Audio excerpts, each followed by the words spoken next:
Hi friends, welcome back to my YouTube channel.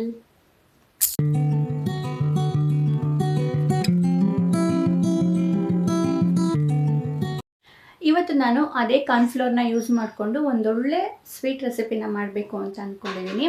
ಹಾಗೆ ಈ ರೆಸಿಪಿಗೆ ತುಂಬ ಟೈಮು ಏನು ಬೇಕಾಗಿಲ್ಲ, ಹಾಗೆ ಇಂಗ್ರೀಡಿಯೆಂಟ್ಸು ಕೂಡ ಕಡಿಮೆ ಬೇಕಾಗುತ್ತೆ. ಬನ್ನಿ ನಾವು ಈಗ ನಮ್ಮ ಮನೇಲಿ ಹೇಗೆ ಕಾರ್ನ್‌ಫ್ಲೋರ್‌ನ ಯೂಸ್ ಮಾಡಿಕೊಂಡು ಒಂದೊಳ್ಳೆ ಹೆಲ್ದಿ ಸ್ವೀಟ್ ರೆಸಿಪಿನ ಮಾಡ್ತೀನಿ ಅಂತ ತೋರಿಸ್ತೀನಿ. ಫ್ರೆಂಡ್ಸ್, ನಾನಿವತ್ತು ತೋರ್ಸಕ್ಕೆ ಒಂದು ಒಳ್ಳೆ ಸ್ವೀಟ್ ರೆಸಿಪಿ. ಹಾಗೆ ಇದಕ್ಕೆ ತುಂಬ ಟೈಮ್ ಬೇಕು ಅಂತೇನಿಲ್ಲ, ಅತಿ ಕಡಿಮೆ ಸಮಯದಲ್ಲಿ ಇದನ್ನು ಮಾಡ್ಕೋಬೋದು. ಹಾಗೆ ಇಂಗ್ರೀಡಿಯೆಂಟ್ಸು ಅಷ್ಟೇ, ಜಾಸ್ತಿ ಬೇಕು ಅಂತೇನಿಲ್ಲ.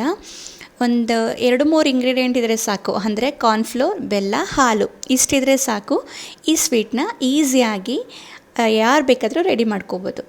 ಇಲ್ಲಿ ನಾನು ಕಾರ್ನ್‌ಫ್ಲೋರ್ ಯೂಸ್ ಮಾಡಿಕೊಂಡು ಈ ಸ್ವೀಟ್ ರೆಸಿಪಿ ಮಾಡ್ತಾಯಿದ್ದೀನಿ. ಕಾರ್ನ್‌ಫ್ಲೋರಿಂದ ನಮಗೆ ತುಂಬಾ ಹೆಲ್ತ್ ಬೆನಿಫಿಟ್ಸ್ ಇದೆ. ಇದು ಗ್ಲೂಟನ್ ಫ್ರೀ ಆಗಿದೆ, ಹಾಗೆ ಹೈ ಇನ್ ಫೈಬರ್ ಆಗಿದೆ. Good source of nutrients, vitamins and minerals ಕೂಡ ಇದೆ.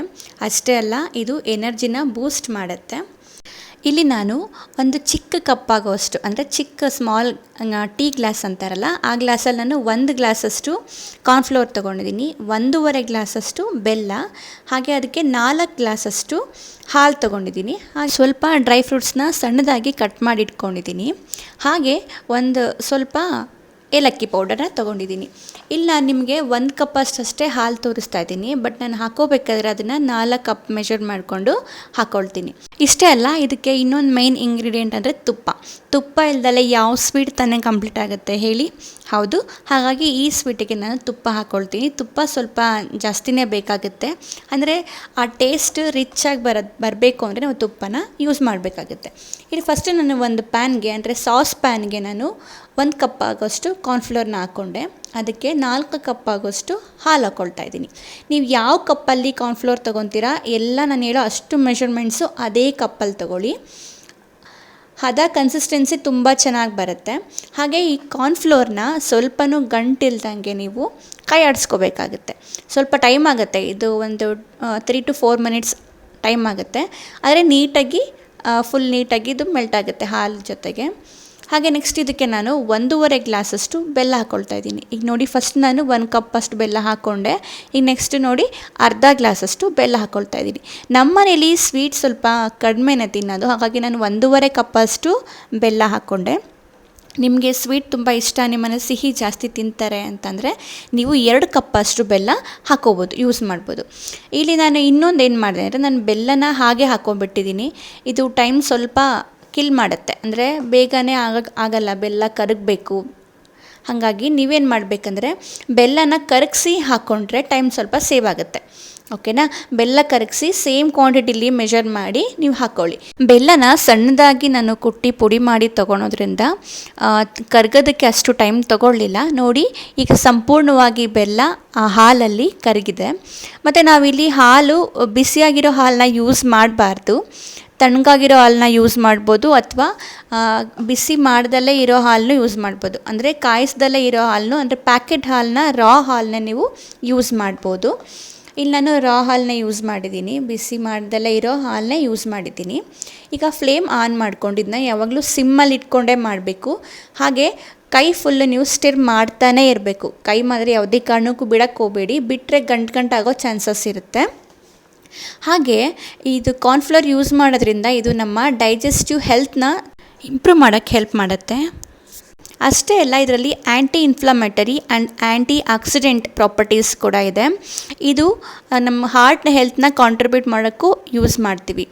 ಇಷ್ಟೊಂದು ಒಳ್ಳೆ ಹೆಲ್ತ್ ಬೆನಿಫಿಟ್ಸ್ ಇರೋ ಕಾರ್ನ್‌ಫ್ಲೋರ್ನ ನಾವು ಯೂಸ್ ಮಾಡ್ದಲ್ಲೇ ಇದ್ದರೆ ತಪ್ಪಾಗುತ್ತಲ್ವ. ಸೊ ಫ್ರೆಂಡ್ಸ್, ಪ್ಲೀಸ್ ನೀವು ಕಾರ್ನ್‌ಫ್ಲೋರ್ನ ಯೂಸ್ ಮಾಡಿ, ಹಿತವಾಗಿ ಹಾಗೂ ಮಿತವಾಗಿ ಯೂಸ್ ಮಾಡಿದರೆ ಎಲ್ಲ ಆರೋಗ್ಯಕ್ಕೆ ಒಳ್ಳೆಯದಾಗುತ್ತೆ. ಹಾಗೆ ಇದಕ್ಕೆ ನಾನು ತುಪ್ಪ ಆ್ಯಡ್ ಮಾಡಿಕೊಂಡೆ. ಆ್ಯಂಡ್ ನಾನು ಚಾಪ್ ಮಾಡಿ ಇಟ್ಕೊಂಡಿರೋ ಡ್ರೈ ಫ್ರೂಟ್ಸ್ನು ಈ ಸ್ಟೇಜಲ್ಲಿ ಕನ್ಸಿಸ್ಟೆನ್ಸಿ ನಿಮಗೆ ಕಾಣಿಸ್ತಿದೆ ಅಲ್ಲ, ಈ ಥರ ಗಟ್ಟಿ ಆದಮೇಲೆ ನಾನು ಆ್ಯಡ್ ಮಾಡ್ಕೋಬೋದು.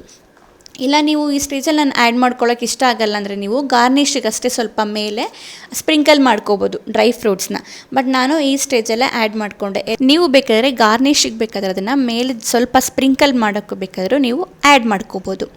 ಈಗ ನೋಡಿ, ನೀವು ಇದು ಬಿಡ್ದಲೇ ನೀವು ಕೈ ಆಡಿಸ್ತಾನೆ ಇರಬೇಕಾಗತ್ತೆ. ಸ್ವಲ್ಪ ಬಿಡ್ತು ಅಂದರೆ ನಾವು ಸ್ವಲ್ಪ ಏನಾದರೂ ಕೈ ಬಿಡ್ತು ಅಂತಂದರೆ ತಳ ಸೀದೋಗ್ಬಿಟ್ಟು ಅದು ಟೇಸ್ಟೇ ಡಿಫ್ರೆಂಟ್ ಆಗೋಗುತ್ತೆ, ಹಾಗೆ ಸ್ಮೆಲ್ ಕೂಡ ಡಿಫ್ರೆಂಟ್ ಆಗೋಗುತ್ತೆ. ಎಷ್ಟು ಈಸಿ ಅಂದರೆ ಫ್ರೆಂಡ್ಸ್, ಇದು 10-15 ಮಿನಿಟ್ಸ್ ಒಳಗೇ ಇದು ರೆಡಿಯಾಗಿಬಿಡುತ್ತೆ. ಅಷ್ಟು ತುಂಬ ಈಸಿ ಇದು ಮಾಡೋದು. ನೋಡಿ ಇವಾಗ ತಳ ಬಿಡ್ತಾ ಇದೆ, ನೀವು ಗಮನಿಸ್ಬೋದು. ಈ ಕನ್ಸಿಸ್ಟೆನ್ಸಿ ಬಂದ ತಕ್ಷಣ ನೀವು ಗ್ಯಾಸ್ ಲಿಡ್ ಆಫ್ ಮಾಡ್ಕೊಂಬಿಡಿ. ಇಲ್ಲಿ ಒಂದು ತಟ್ಟೆಗೆ ತುಪ್ಪ ಆಲ್ರೆಡಿ ನಾನು ಸವರಿ ತಿಟ್ಕೊಂಡಿದ್ದೆ. ಇದಕ್ಕೆ ನೀಟಾಗಿ ಇದನ್ನೆಲ್ಲ ಸ್ಪ್ರೆಡ್ ಮಾಡ್ಕೋಬೇಕು. ನಾನಿಲ್ಲಿ ಸ್ವಲ್ಪ ದೊಡ್ಡ ತಟ್ಟೆ ತೊಗೊಂಡ್ಬಿಟ್ಟಿದ್ದೀನಿ ಫ್ರೆಂಡ್ಸ್, ಯಾಕಂದರೆ ಕ್ವಾಂಟಿಟಿ ಕಡಿಮೆ ಆಗಿದೆ, ತಟ್ಟೆ ಸ್ವಲ್ಪ ದೊಡ್ಡದಾಗಿದೆ.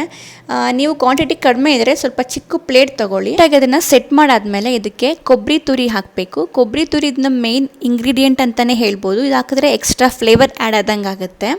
ಹಾಗೆ ಒಂದು 20-30 ಮಿನಿಟ್ಸ್ ಇದನ್ನ ತಣ್ಣಗಾಗಕ್ಕೆ ಬಿಡಿ. ನೆಕ್ಸ್ಟ್ ಇದನ್ನು ಕಟ್ ಮಾಡಿ ಒಂದು ಚಾಕು ಸಹಾಯದಿಂದ.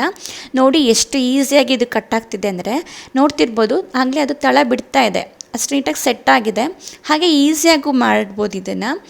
ಅದ್ರದ್ದು ಕನ್ಸಿಸ್ಟೆನ್ಸಿ ಕರೆಕ್ಟಾಗಿದ್ದರೆ ಇಷ್ಟು ನೀಟಾಗಿ ಬರುತ್ತೆ. ನೋಡಿ ಎಷ್ಟು ಸಾಫ್ಟಾಗಿದೆ ಅಂದರೆ, ಜ್ಯೂಸಿಯಾಗಿದೆ ಮತ್ತು ಅದು ಗ್ಲಾಸಿ ಲುಕ್ಕಲ್ಲಿ ಕಾಣ್ತಿದೆ. ಫ್ರೆಂಡ್ಸ್, ಈ ರೆಸಿಪಿನ ನಾವು ನಮ್ಮ ಮನೆಯಲ್ಲಿ ಕಿಲ್ಸಾ ಅಂತೇಳಿ ಕರಿತೀವಿ. ಹಾಗೆ ಇದಕ್ಕೆ ಇನ್ನೊಂದು ನೇಮ್ ಕೂಡ ಇದೆ, ಅದು ಹಾಲ್ಬಾಯಿ. ನಾವು ಸುಮಾರು ಟೈಪಾಗಿ ನಾವು ಹಾಲ್ಬಾಯಿನ ಮಾಡ್ಬೋದು. ರಾಗಿ ಹಾಲ್ಬಾಯಿ ಮಾಡ್ಬೋದು, ಕಾರ್ನ್ಫ್ಲೋರ್ ಹಾಲ್ಬಾಯಿ ಮಾಡ್ಬೋದು. ನಾನಿಲ್ಲಿ ಕಾರ್ನ್ಫ್ಲೋರ್ ಯೂಸ್ ಮಾಡಿಕೊಂಡು ಹೇಗೆ ಹಾಲ್ಬಾಯಿ ಮಾಡೋದು ಅಂತೇಳಿ ತೋರಿಸಿದ್ದೀನಿ. ತುಂಬ ಕಡಿಮೆ ಟೈಮಲ್ಲಿ ಹಾಗೆ ತುಂಬ ಈಸಿಯಾಗಿ ಇದನ್ನು ಮಾಡ್ಕೋಬೋದು. ಸೊ ಫ್ರೆಂಡ್ಸ್, ಎಲ್ಲರೂ ಈ ರೆಸಿಪಿನ ಒಂದ್ಸರಿ ಆದರೂ ಟ್ರೈ ಮಾಡಿ ನೋಡಿ, ತುಂಬ ಚೆನ್ನಾಗಿ ಬರುತ್ತೆ. ಫ್ರೆಂಡ್ಸ್, ನನ್ನ ಈ ರೆಸಿಪಿ ನಿಮಗೆ ಇಷ್ಟ ಆಗಿದ್ದರೆ ದಯವಿಟ್ಟು ನನ್ನ ಚಾನಲ್ನ ಸಬ್ಸ್ಕ್ರೈಬ್ ಮಾಡಿ, ಲೈಕ್ ಮಾಡಿ, ಹಾಗೆ ಹೇಗಿತ್ತು ಅಂತೇಳಿ ಕಮೆಂಟ್ ಮಾಡಿ ತಿಳಿಸಿ. ಮತ್ತು ನಿಮ್ಮ ಫ್ರೆಂಡ್ಸು ಮತ್ತು ಫ್ಯಾಮಿಲೀಸ್ಗೂ ಶೇರ್ ಮಾಡಿ. ಮತ್ತೆ ನಾವು ಮುಂದಿನ ವ್ಲಾಗಲ್ಲಿ ಸಿಗ್ತೀನಿ. ಅಲ್ಲಿವರೆಗೂ ಟೇಕ್ ಕೇರ್, ಬಾಯ್.